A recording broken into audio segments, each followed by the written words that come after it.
નમસ્કાર, વંદે માતરમ. હું છું મેહુલ વાડદોરી. આપ સૌનું ફરીથી સ્વાગત છે જાપાનીઝ વર્ડ એક્સપ્લેનેશન સિરીઝની અંદર. લાસ્ટ ટાઈમ આપણે એક વર્ડને એક્સપ્લેન કર્યો હતો અને એ વર્ડ હતો મુનેન મૂસો. Just my friends, I hope કે એ મુનેન મૂસોને તમે જીવી રહ્યા હશો. અને આજે જે મારે ડિસ્કશન્સ કરવાની છે એક બીજા શબ્દની, અને એ શબ્દ છે કાઇઝન.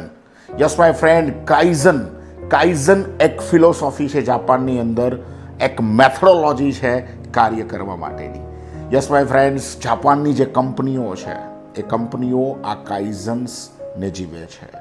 કાઇઝન એમનું કલ્ચર છે અને આ કાઇઝન્સ થકી આજે એ સમગ્ર વિશ્વની અંદર પ્રખ્યાત છે, ફેમસ છે અને ટોચ ઉપર છે. તો આ કાઇઝન્સને આપણે પણ ઇમ્પ્લિમેન્ટ કરી શકીએ છીએ. તો શું છે આ કાઇઝન? કાઇઝન એક કન્ટિન્યુઅસ ઇમ્પ્રુવમેન્ટ કરવા માટેની મેથોડોલોજી છે. પછી એ પ્રોસેસ હોય કે પછી એ પ્રોબ્લેમ સાથેનું ડીલિંગ હોય. આપ પણ આપણી લાઈફના જે કાંઈ પ્રોબ્લેમ છે એ પ્રોબ્લેમનું ડીલિંગ એ કાઇઝન મેથોડોલોજીથી તમે કરી શકો છો. આપ કોઈ પણ કંપનીની અંદર કામ કરી રહ્યા છો, અથવા તો ખુદ તમારી કંપની તમે ચલાવી રહ્યા છો, અથવા તો સ્ટુડન્ટ છો અને તમે જે કાંઈ કામ કરી રહ્યા છો, જે કામ કરવાની તમારી જે પદ્ધતિઓ છે, તમારી જે પ્રોસેસ છે, એ પ્રોસેસની અંદર પણ તમારે જો કન્ટિન્યુઅસ ઇમ્પ્રુવમેન્ટ તમારે લાવવું છે તો એ કાઇઝન થકી તમે લાવી શકો છો. તો શું છે કાઇઝન? તો કાઇઝન એક 6 સ્ટેપ ફોર્મ્યુલા છે, જેનું ફર્સ્ટ સ્ટેપ છે આઈડેન્ટિફાઈ ધ પ્રોબ્લેમને આઈડેન્ટિફાઈ કરો. જેનું સેકન્ડ સ્ટેપ છે એનાલાઇઝ ધ પ્રોબ્લેમ પાછળના રૂટ કોઝને તમે ડિફાઇન કરો. જેનું થર્ડ સ્ટેપ છે developing the solutions, root cause find કર્યા બાદ એના ઓરિએન્ટેડ સોલ્યુશન્સને ડેવલપ કરવું. જેનું ફોર્થ સ્ટેપ છે ઇમ્પ્લિમેન્ટ ધ સોલ્યુશન ડેવલપ થઈ ગયા બાદ એ સોલ્યુશન્સને ઇમ્પ્લિમેન્ટ કરો, અને સોલ્યુશન્સ ઇમ્પ્લિમેન્ટ થયા બાદ એ સોલ્યુશન્સના શું રિઝલ્ટ્સ આવી રહ્યા છે તો એનાલાઇઝ ધ રિઝલ્ટ એનું ફિફ્થ સ્ટેપ છે. અને એનાલાઇઝ કર્યા બાદ ફરીથી જે કાંઈ સુધારા વધારા કરવાની જરૂર હોય સોલ્યુશન્સની અંદર એ કરીને એક સ્ટાન્ડર્ડાઇઝ સોલ્યુશન્સને ઇમ્પ્લિમેન્ટ કરવું, એનું એ 6 સ્ટેપ છે. તો આ 6 સ્ટેપ છે કાઇઝન પ્રોસેસની અંદર, અને આવી રીતે કન્ટિન્યુઅસ રિપીટ કરવામાં આવે છે.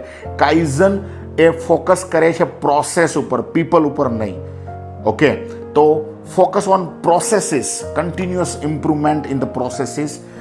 કાઇઝન એક કલ્ચર છે. તમે પણ તમારી કંપનીની અંદર આ કલ્ચર્સને બનાવી શકો છો અને ખૂબ જ એક્સ્ટ્રા ઓર્ડિનરી રિઝલ્ટ્સ એ તમે તમારી કંપનીમાં લાવી શકો છો. આઈ હોપ કે કાઇઝન્સને હવે પછીથી આપણે સૌ સાથે મળીને જીવીશું. લાઈફના કોઈ પણ પ્રોબ્લેમ્સને આપણે ડીલ કરીશું, પ્રોબ્લેમ્સને આઈડેન્ટિફાઈ કરીશું, એ પ્રોબ્લેમ પાછળના રીઝન શું છે એને ડિફાઇન કરીશું, એ પ્રોબ્લેમમાંથી નીકળવા માટેનું સોલ્યુશન ડેવલપ કરીશું. ડેવલપ થયા બાદ એને ઇમ્પ્લિમેન્ટ કરીશું. ઇમ્પ્લિમેન્ટ થયા બાદ એ સોલ્યુશન્સના ઇમ્પ્લિમેન્ટ થયા બાદ શું રિઝલ્ટ્સ આવી રહ્યા છે એની પણ એનાલિસિસ કરીશું, અને ત્યારબાદ ફરીથી એ સોલ્યુશન્સની અંદર સુધારા કરીશું અને ફરીથી ઇમ્પ્લિમેન્ટ કરીશું. આવી રીતે સાયકલ્સને કન્ટિન્યુઅસ ચાલુ રાખીશું તો આપણી જે પ્રોસેસ છે, બરાબર છે, એ પ્રોસેસ આપણે સ્ટાન્ડર્ડાઇઝ બનાવી શકીએ છીએ. જાપાન આ કામ કરે છે, માટે જાપાન પ્રસિદ્ધ છે. જાપાનની કંપનીઓ એ વિશ્વવિખ્યાત છે. આપણે પણ વિશ્વવિખ્યાત બનવું છે તો મારી સાથે આજથી જ આ કાઇઝન્સ મેથડ્સને એપ્લાઇડ કરીએ. Thank you very much. Next Thursday ફરીથી મળીશું એક નવા જાપાનીઝ વર્ડ સાથે. ત્યાં સુધી અલવિદા. Thank you very much.